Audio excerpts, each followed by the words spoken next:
Hi dear viewers, welcome once again to my YouTube channel and my Facebook page. Today I'd like to show you how to use laminar flow and what's the purpose of using laminar flow workstation in microbiology department or microbiology lab. So guys, without any further ado, let's get started.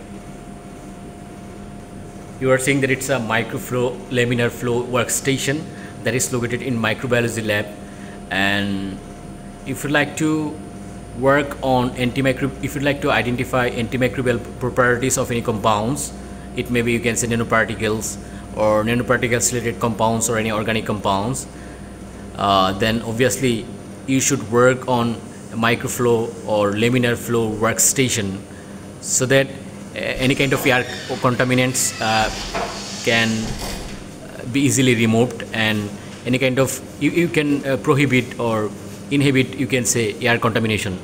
And you can turn on laminar flow workstation in the following way.